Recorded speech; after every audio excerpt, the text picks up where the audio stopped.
কি তৃণমূল সরকার ট্রামটাও উঠিয়ে দিয়েছে, ট্রামটাও বেচে দিয়েছে। শুধু খোলটা আছে, ট্রামের ভিতরে কিছু নেই, সব বিক্রি হয়ে গেছে। পুরো এয়ার কন্ডিশন ট্রাম চলবে, ছোট ছোট বাসও চালাবো এয়ার কন্ডিশন। আমরা শহরটাকে একটা নতুন জীবন দিতে চাইছি। কোনো জায়গা 1 ইঞ্চি জায়গা আমরা কাউকে বেচবো না। কমিউনিস্টরা একটা নেগেটিভ অ্যাপ্রোচ সবসময় রেখেছে, ওই অ্যাপ্রোচ থেকে আমরা সরে আসবো। ঐতিহ্যের পথে এবার আধুনিকতার যাত্রা। বিগত তৃণমূল সরকারের আমলে ট্রামের পুনরুজ্জীবন তো হয়নি, ট্রাম আদৌ শহরের বুকে চলবে কিনা তা নিয়ে নানান প্রশ্ন উঠতে শুরু করেছিল। এরই মাঝে নতুন সরকার রাজ্যে ক্ষমতায় এসছে এবং রাজ্যের পরিবহন দপ্তর ট্রামকে পুনরুজ্জীবন করার ব্যাপারে একগুচ্ছ পরিকল্পনা নিয়েছেন। আমাদের সঙ্গে রয়েছেন এই মুহূর্তে পরিবহন মন্ত্রী অর্জুন সিং। তার সঙ্গেই সরাসরি কথা বলবো ট্রাম নিয়ে তার দপ্তরের কি ভাবনা। অর্জুন দা, সেটা হচ্ছে ট্রাম একসময় বলা হচ্ছিল যে ট্রাম উঠে যাবে, অনেক ট্রাম লাইন রয়েছে, সেই সমস্ত ট্রাম লাইনে ট্রাম চলতো না। সেই জায়গা দাঁড়িয়ে আপনি বড় পদক্ষেপ নিচ্ছেন, ট্রামকে পুনরুজ্জীবন ঘটাচ্ছেন এবং ট্রামের বেশ কিছু নতুন রুটও আপনার ভাবনায় আসছে। ট্রাম নিয়ে শহরে আপনার কি ভাবনা? দেখুন, প্রধানমন্ত্রী মোদিজি একটা কথা বলেছিলেন ভোটের আগে, কি তৃণমূল সরকার ট্রামটাও উঠিয়ে দিয়েছে, ট্রামটাও বেচে দিয়েছে। পশ্চিম বাংলার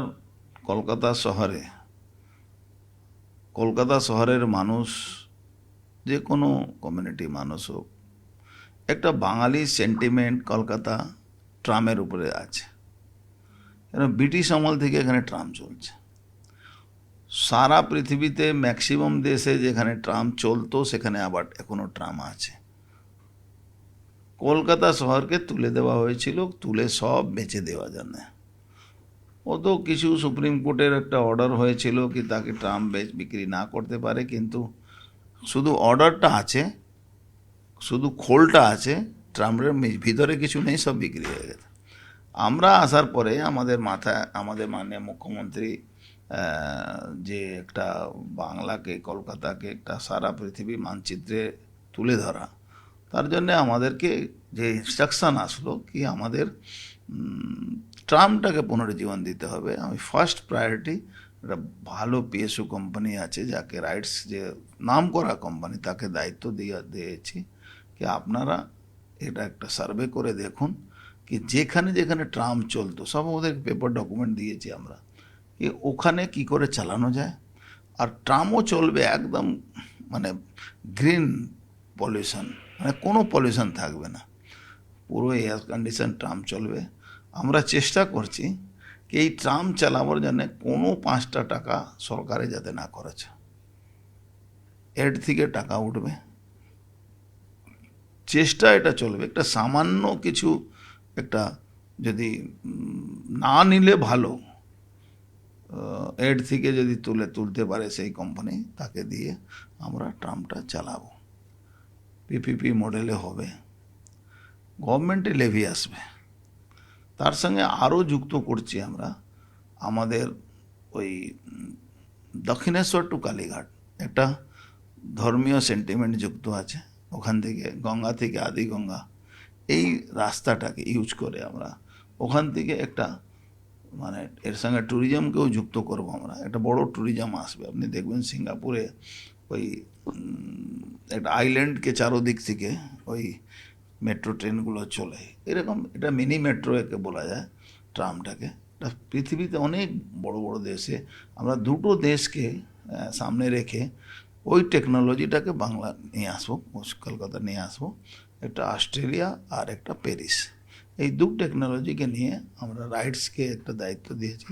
রাইড সার্ভে করে আমাদেরকে বলবে। থার্ড আমাদের আছে কি নতুন শহরের মধ্যে নিউ টাউন, রাজারহাট, যেহেতু ওখানে ট্রান্সপোর্টেশনের অবস্থা খুব খারাপ, ওই গুন্ডামি, মিনি ম্যাক্সি, ওই অটো টোটো দৌরত্ব বেড়ে, সিন্ডিকেট, সেখানে আমরা যদি ট্রাম চালাতে পারি, ওখানে তো বহু মানুষ আছেন যার নিজের কোনো ব্যবস্থা নেই, গরিব মানুষও বসবাস করেন। আর সল্টলেক, এইটা একটা আমরা আউটসাইডের এখন পরিকল্পনা আছে। আর শহর, আর এটা আমরা মনে হচ্ছে এটা সাকসেসফুলি আমরা করতে পারবো খুব। অর্জুনদা, সেটা হচ্ছে ট্রামের যে সমস্ত লাইনগুলো ছিল, ট্রামের যে রুট ছিল, সেই অধিকাংশ রুট এখন বন্ধ হয়ে রয়েছে। অনেক জায়গাতে ট্রামের লাইন পাতা রয়েছে কিন্তু সেখানে ট্রাম চলে না। টেকনোলজি নতুন এসে গেছে, চিন্তা করার ব্যাপার নেই।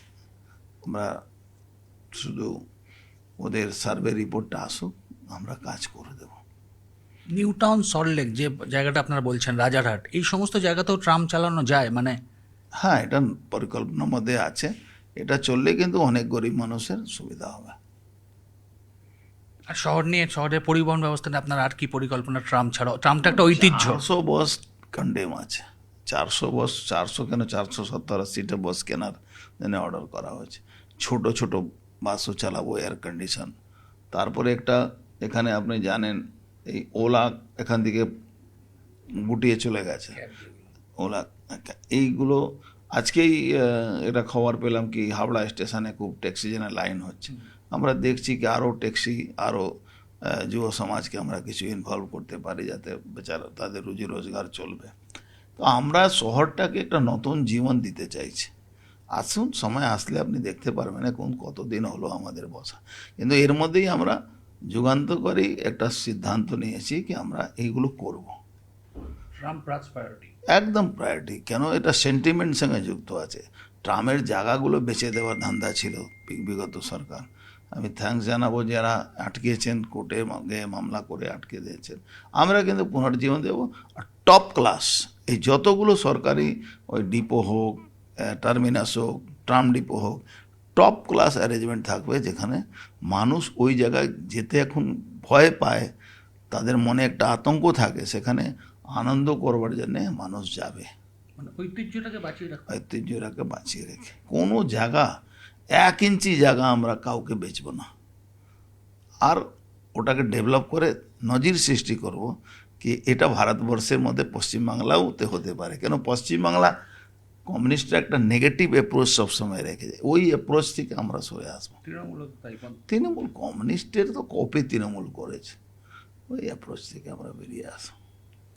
একেবারেই পরিবহন মন্ত্রী অর্জুন সিং স্পষ্ট জানালেন যে বিগত সরকার ট্রামকে একেবারে ইতিহাসের পাতায় স্থান দেওয়ার মতো জায়গা করে দিয়েছিল, কিন্তু নতুন সরকারের হাত ধরে পরিবহন দপ্তর এবার ট্রামকে নতুন জীবন দিতে চাইছে এবং শহরের ঐতিহ্য মেনে ট্রামের আধুনিকীকরণ এবং আগামী দিনে পুনরুজ্জীবন ঘটানোই একমাত্র লক্ষ্য পরিবহন দপ্তরের। ক্যামেরায় বিপুল ঘোষের সঙ্গে ভেঙ্কটেশ্বর লাহিড়ী, নিউজ 18 বাংলা, কলকাতা।